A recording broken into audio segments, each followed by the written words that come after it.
There are home runs, and then there were Dave Kingman home runs. Some players hit the ball over the fence. Dave Kingman hit the ball into stories, into legends, into conversations that lasted for decades. If baseball had a Mount Rushmore of raw power, Kong belongs on it.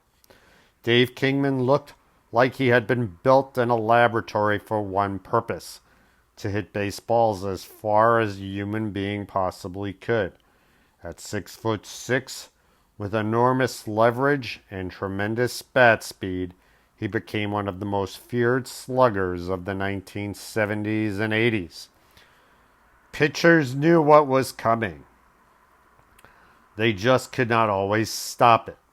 Kingman arrived with the San Francisco Giants and almost immediately announced himself with a grand slam in his second major league game. It was an important introduction that fit perfectly into the rest of his career. He was not interested in singles. He was interested in moonshots. Over 16 major league seasons, he launched 442 home runs, a remarkable total in an era before the offensive explosion of the late 1990s. When he retired, only 18 players in baseball history had hit more. That is elite company. But numbers never fully explain Dave Kingman. Distance did. Ask anyone who watched him. They will all tell you about balls disappearing onto rooftops, into parking lots, over scoreboards, and out of stadiums entirely. One blast at Wrigley Field is still discussed as perhaps the longest home run ever hit there. Another was measured at well over 500 feet. His power was not just impressive, it felt mythical. Kingman played for 7 different franchises, but nowhere did he leave a bigger mark than New York. With the Mets, he became the club's great home run machine. He twice set the franchise's single-season home run record and gave fans at Shea Stadium a reason to stay in their seats every time he stepped into the batter's box.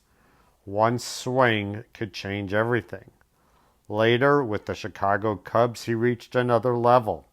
In 1979, he led the National League in home runs, turning Wrigley Field into his personal launching pad. That season included 2 separate 3-home run games because somehow one was not enough. He did not just hit home runs, he overwhelmed baseballs. Of course, there was another side to the story. Kingman struck out a lot. His batting average often frustrated fans and managers alike. Long before baseball embraced the trade-off between strikeouts and power, Kingman represented the extreme version of today's slugger. Sell out for power, accept the strikeouts, wait for the next blast. In many ways, Dave Kingman was decades ahead of his time. His career also reflected the complexity of the man himself. He could be fiercely private, sometimes prickly with reporters, and his relationship with the media was often difficult. Controversies followed him throughout his career, and they became part of his public image. But once the game started, all eyes returned to the batter's box, because everyone wondered the same thing. How far would this one go? Kingman finished with more than 400 home runs, led his league twice, made 3 All-Star teams, and remained one of the most intimidating sluggers of his generation. He reminded us that baseball is not only about perfection. Sometimes it is about possibility. Every at-bat carried the chance that fans might witness something they had never seen before. A baseball leaving the stadium, a pitcher simply shaking his head, a crowd falling silent before erupting in amazement. That was Dave Kingman, not just a home run hitter, a producer of unforgettable moments. I'm Mr. Baseball, and this has been Players, a Smell Baseball podcast.